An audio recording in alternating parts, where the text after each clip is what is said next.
Takulandilani ku AMTV Malawi. Nazi nkhani.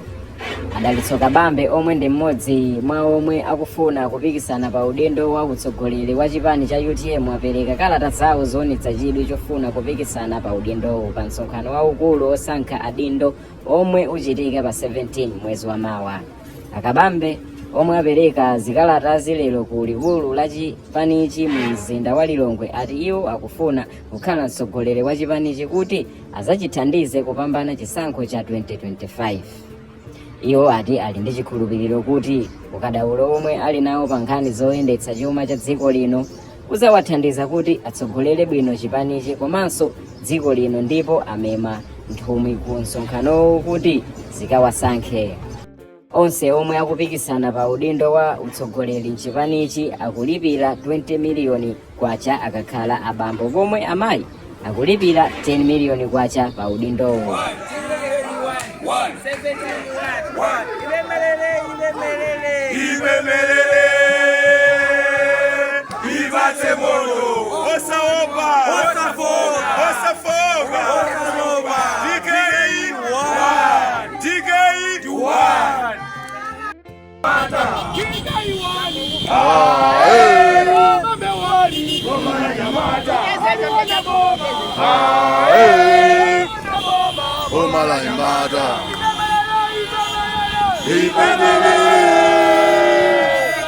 Ipase moto.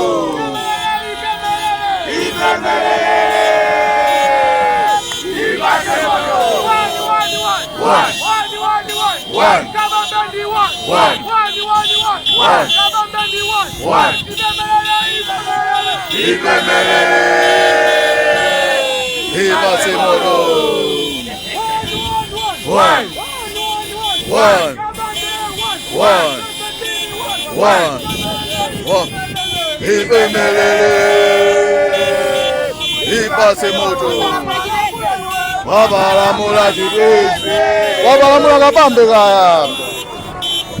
Wabalamula Kabambe. Azaguyaba.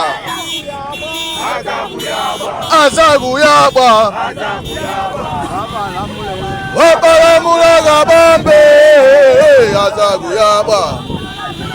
Wabalamula Kabambe. Azaguyaba.